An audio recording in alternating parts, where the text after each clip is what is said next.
Hello story lovers, welcome back to my channel Prema Pallaki part 16.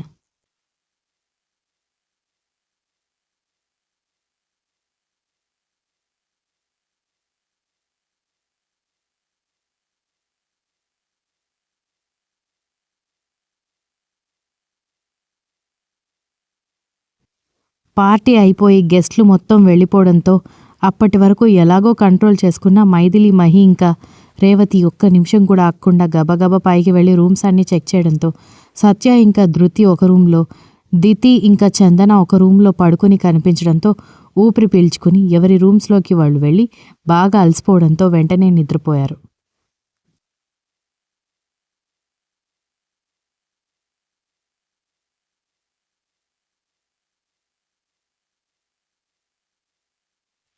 సరిగ్గా తెల్లవారక ముందే శక్తి పంతంతో తల్లిని నిద్రలేపి చెల్లెల్ని నిద్రలేపడానికి చెల్లెల దగ్గరికి పంపించి తమ్ముడిని నిద్రలేపి మిగిలిన వాళ్లకి చెబుదామని తండ్రి తల్లి పోరు పెడుతున్నా కూడా వినకుండా వాళ్ళు రూమ్స్ వెకేట్ చేసి ఇంటికి వెళ్ళిపోయారు. అది ముందే ఊహించడంతో వాళ్ళు పెద్దగా సీరియస్ అవ్వకుండా హాయిగా బ్రేక్ఫాస్ట్ కూడా కంప్లీట్ చేసుకుని మధ్యాహ్నానికి ఇంటికి చేరి ఆ రోజు ఆఫీస్కి వెళ్లకుండా మేనేజర్ వాళ్ళని ఆఫీస్ వర్క్స్ చూసుకోమని చెప్పి ఇంట్లో మూవీస్ ఎంజాయ్ చేస్తూ ఉండిపోయారు అందరూ.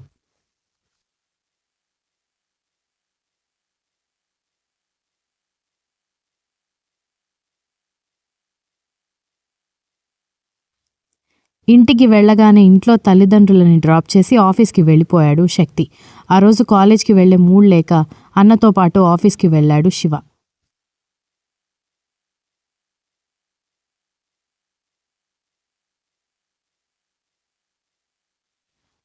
అన్న క్యాబిన్లోనే ఒక పక్కన కూర్చుని టైంపాస్ కాక ఫైల్స్ అన్నీ చెక్ చేస్తున్న శివ డోర్ ఓపెన్ అయిన సౌండ్కి తల తిప్పి చూసేసరికి కాస్త వింత వేషధారణలో ఉన్న ఒక వ్యక్తి లోపలికి వస్తూ కనిపించడంతో ఇదంతా అన్నయ్యకి పనేంటి అంటూ అన్నయ్య వైపు ప్రశ్నార్థకంగా చూస్తే తమ్ముడు చూపులు గమనించకుండా ఆ వ్యక్తి కోసం చాలా ఆత్రంగా వెయిట్ చేస్తున్నట్టుగా శక్తి బిహేవియర్ కనిపించింది శివకి. దాంతో ఫైల్స్ పక్కన పెట్టేసి ఆ వ్యక్తి వచ్చి కూర్చున్న తర్వాత అన్నయ్య ఏం మాట్లాడతాడో వినడానికి రెడీ అయి కూర్చున్నాడు.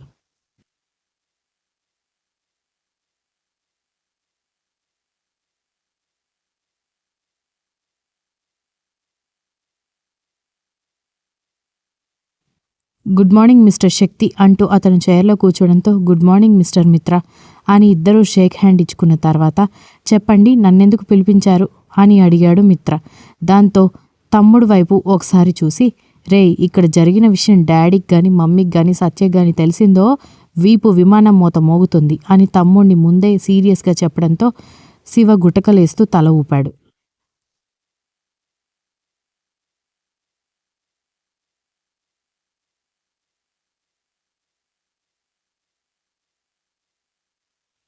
దాంతో తన పాకెట్లో అప్పటి వరకు ఉన్న ఒక రింగ్ బాక్స్ బయటకు తీసి ఆ రింగ్ ఆ వచ్చిన వ్యక్తికి చూపించి ఈ రింగు ఎవరిదో నాకు తెలియాలి, మీకు ఎంత అమౌంట్ కావాలంటే అంత అమౌంట్ ఇస్తాను, బట్ నా పెళ్లి టైంకి ఈ రింగ్ ఎవరిదో తెలియాలి, ఎందుకంటే ఈ రింగ్తో నా లైఫ్ ముడిపడి ఉంది. శక్తి మాటలకి మిత్రతో సహా శివ కూడా ఆశ్చర్యపోతే అసలు ఆ రింగ్ ఎక్కడ దొరికిందో అడగడం కోసం ఆ వచ్చిన వ్యక్తి వెళ్ళిపోయే వరకు చాలా కష్టంగా కూర్చోడానికి ట్రై చేశాడు శివ.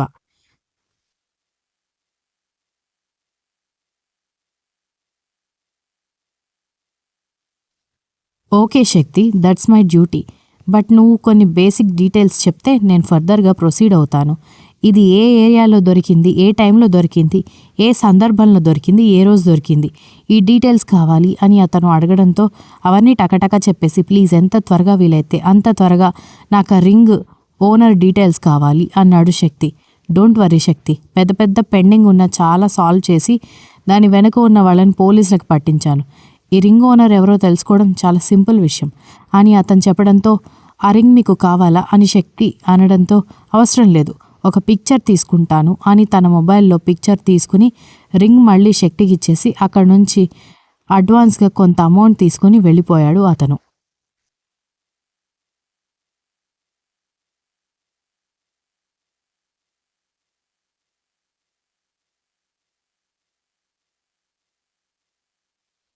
అన్నయ్య, ఆ రింగ్ చూస్తుంటే నాకెందుకు అది లేడీస్ రింగ్ అనిపిస్తుంది, ఎవరిదో రింగ్తో నీ లైఫ్ ముడిపడ్డం ఏంటి అన్నయ్య, ప్లీజ్ నాకు అసలు ఏమీ అర్థం కావట్లేదు, క్లియర్గా చెప్తావా అని శివ అడిగేసరికి మొత్తం శక్తి వివరించడంతో శివ షాక్ అయ్యి, అన్నయ్య నీకు మరొక 2 వీక్స్లో మ్యారేజ్, ఆ విషయం గుర్తుందా?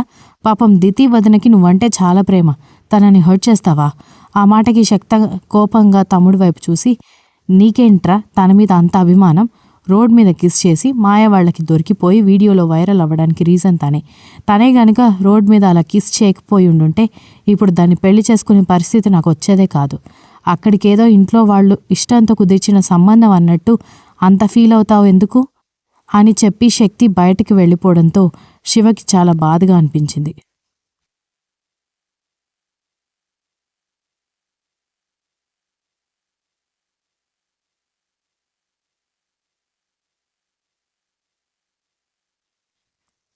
అన్నయ్య మావయ్య మీద ఉన్న కోపంతో అమాయకంగా తనని ప్రేమిస్తున్న దితి వదనని బాధ పెట్టడానికి చూస్తున్నాడు. అలా అని అన్నయ్యకి ఎదురు చెప్పే ధైర్యం నాకు లేదు అనుకుంటూ ఉండిపోయాడు శివ.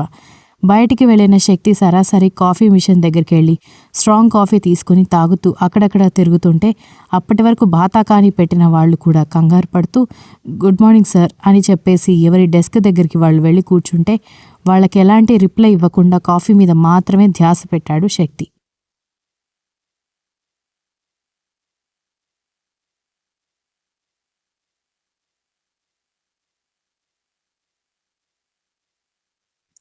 నిజానికి ఆ రింగ్ ఓనర్ అయిన ఆ అజ్ఞాత అమ్మాయి మీద శక్తికి ఎలాంటి ఫీలింగ్స్ లేవు.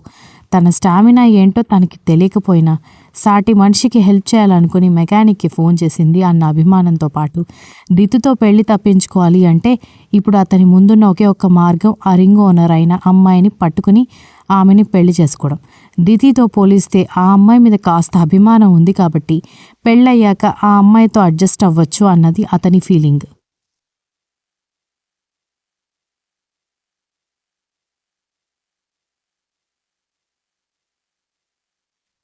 అందుకే ఉన్న కాస్త టైంలో ఆ అమ్మాయి ఎవరో పట్టుకోవాలన్నది అతని ముందున్న లక్ష్యం.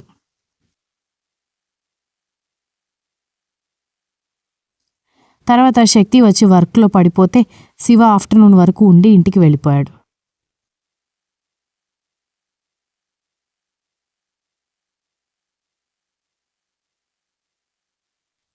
చూస్తూ ఉండగానే ఎంగేజ్మెంట్ డేట్ దగ్గరికి రావడంతో ఎంగేజ్మెంట్కి సంబంధించిన బట్టల షాపింగ్కి వెళ్ళడం కోసం ఆ రోజు ఉదయాన్నే పూజ చేస్తున్న మైథిలి అందరికీ హారతిస్తుండగా దితి చేయి తగిలి హారతి పళ్ళెం కింద పడిపోయింది.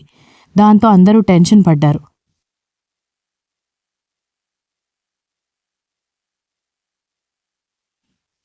ఏంటత్తయ్య, శుభమా అని పిల్ల ఎంగేజ్మెంట్ కోసం షాపింగ్కి వెళ్తుంటే దాని చేయి తగిలి హారతి పళ్ళెం కింద పడిందేంటి అని మైథిలి బెంగగా అత్తగారి వైపు చూస్తూ అడిగింది.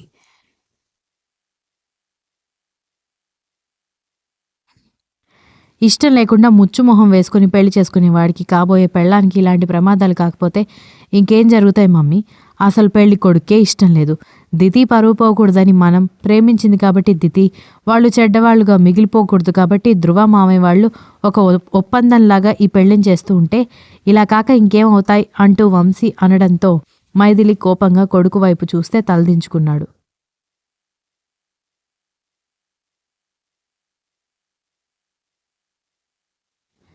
నాకు తెలుసురా మీ అందరికీ శక్తితో మీ చెల్లెలు పెళ్ళంటే అస్సలు నచ్చట్లేదని. కానీ కనీసం ప్రేమిస్తున్న మీ చెల్లెల మొహం చూసైనా మాట్లాడేటప్పుడు కాస్త నోరు అదుపులో పెట్టుకొని మాట్లాడితే మీ చెల్లెలు మీ వల్ల బాధపడిందన్న గిల్టీ ఫీలింగ్ మీకు లేకుండా ఉంటుంది. పెళ్ళి ఎలా జరిగినా పెళ్ళే వంశీ. దానికి ఉండే విలువ దానికే ఉంటుంది. అందులోనూ ఇన్ని సంవత్సరాల తర్వాత ఇంట్లో పద్ధతిగా జరగబోతున్న ఆడపిల్ల పెళ్ళి. అన్నయ్య పెళ్ళి మేం కుదిరించిన పెళ్ళి కాబట్టి అది సవ్యంగా జరిగిపోయింది. మా పెళ్ళి మీ పెదనాన్న పెళ్ళి ఎలాగో జరిగిపోయాయి కాబట్టే నా భయం అంతా అంది.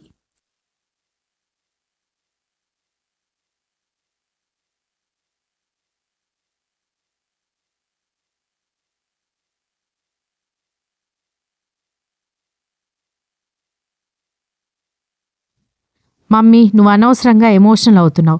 మా చెల్లెల మీద మాకు మాత్రం ప్రేమ లేదని నువ్వెందుకు అనుకుంటున్నావు అంటూ చెల్లెల వైపు చూసి దితి ఆ శక్తితో పెళ్ళి చాలా దుర్భరంగా ఉంటుందన్న దానికి సంకేతంగా దేవుడు నీకు ఒక సిగ్నల్ ఇచ్చాడు అని అనుకో. ఒకసారి ఆలోచించు అని చింటూ కూడా చెల్లెల వైపు చూసి చెప్పడంతో దితి అందరి వైపు చూస్తూ బావని నేను మార్చుకుంటానన్నయ్య. ఒకవేళ బావతో నా జీవితం దుర్భరంగా మారబోతుందన్న దానికి సంకేతంగా దేవుడు ఇలా నా చేయి తగిలి హారతి పళ్ళం కింద పడేలా చేసుంటే ముందే నన్ను ప్రిపేర్ చేసి నీ పెళ్లి జీవితాన్ని పూలబాటగా మార్చుకోమని కూడా ముందే హెచ్చరిస్తున్నట్టు అర్థం కదా అంది.